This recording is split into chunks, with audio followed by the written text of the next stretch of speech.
Hello guys, magandang araw sa inyong lahat. This is Kuya Dudes. Welcome back to my channel.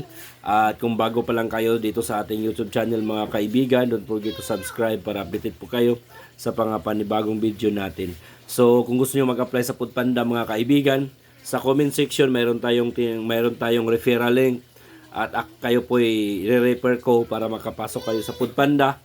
Yung gagawin niyo lang is i-click niyo lang yung kulay blue mga kaibigan, click nyo yan at dadalhin kayo doon sa website kung saan kayo mag-apply sa Foodpanda. So sa ngayon mga kaibigan, pag-usapan natin dito kung worth it pa ba ang pagbibiyahe sa Foodpanda ngayong 2026. Kasi sinasabi ng iba mga kaibigan, hindi na daw maganda ang pagbibiyahe, hindi na daw worth it ang pagbibiyahe sa Foodpanda. So ngayon mga kaibigan, base po sa experience natin, kung isasagad natin yung pag-duty natin sa Foodpanda ng 8 hours. At saka sa 8 hours na yan mga kaibigan, mahagip mo yung mga tinatawag na rush hour or peak hour sa order mga kaibigan. Ito yung lunch at saka dinner. So pag mahagip mo yan mga kaibigan, mahagip mo yung daming order. At posible mga kaibigan na umabot sa 1,200 hanggang 1,500 per day ang sasahorin nyo. Kaso lang ngayon mga kaibigan, sobrang mahal yung gasolina. Medyo malaking bawas na sa atin kasi nung una, magpupultang po tayo ay nasa 300 pesos lang po yung full tank sa motor natin. Pero ngayon, halos umabot na mga kaibigan ng 500 pesos yung full tank sa motor natin. So, bawas sa ating kita. Pero meron namang binibigay si Panda mga kaibigan na mga perks at saka kasali po tayo sa DSWD na mga tulong para po sa tinatawag dyan mga kaibigan na pangtawid habang mahal yung ang gasolina.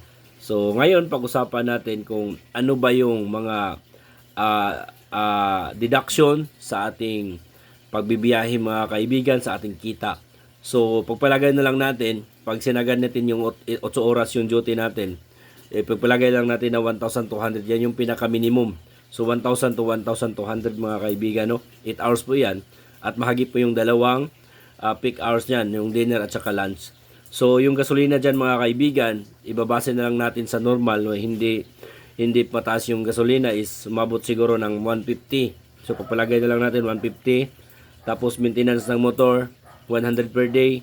So kailangan din na mayroon kang maintenance dahil sa Foodpanda mga kaibigan, talagang bugbog talaga yung motorsiklo na ginagamit mo dahil araw-araw mo yan ginagamit.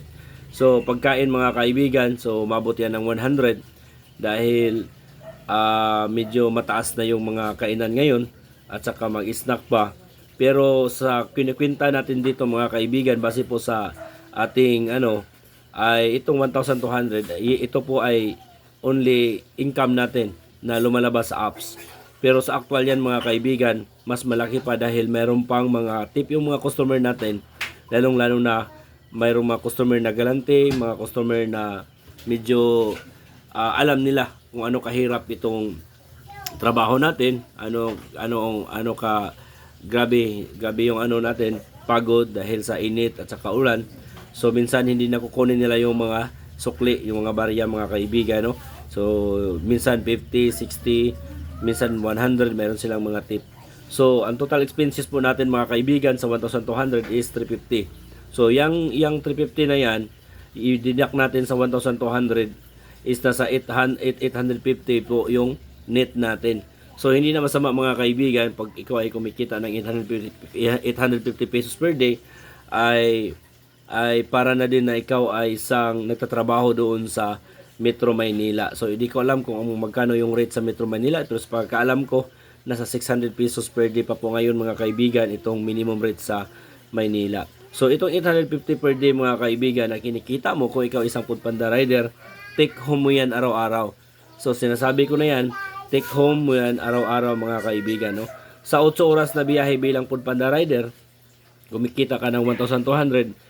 Pero pag binabawas ang gasolina sa maintenance, sa pagkain, net income mo is 850 na po kada araw. So sana po nasagot ko yung mga tanong nyo kung worth it pa ba magbibiyahe sa Foodpanda ngayon 2026. Pero sasabihin ko sa inyo mga kaibigan, okay pa din yung pagbibiyahe. Kung gusto nyo mag-apply, don't forget sa dito po sa comment section, nilagay ko yung link sa comment section mga kaibigan, nakapin po yon, kulay blue, i-click nyo lang yon at dadalhin kayo sa website kung saan nyo i-submit lahat ng mga requirements. Don't forget mga kaibigan na kung kayo po ay mag-submit, ay kailangan nyo talaga na kumpletuhin lahat ng mga requirements. So, wag kayong mag-apply pag hindi kumpleto yung mga requirements mga kaibigan, dahil sinasabi ko na sa inyo, ma-reject na talaga yan at hindi ka na makaka-apply sa sunod pa.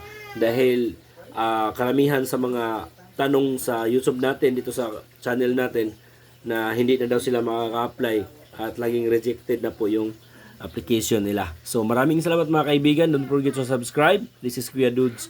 At sa sunod na video, mag-usapan natin paano nga ba natin tinotroubleshoot kung sakaling hindi makontak yung customer, hindi matawagan, at sa wrong pin mga kaibigan, mali yung address. So sa ngayon mga kaibigan, ito lang muna. Sa sunod na video, abangan nyo yan. Gagawa natin yan ng video. Maraming salamat. Shalom, this is Kuya Dudes.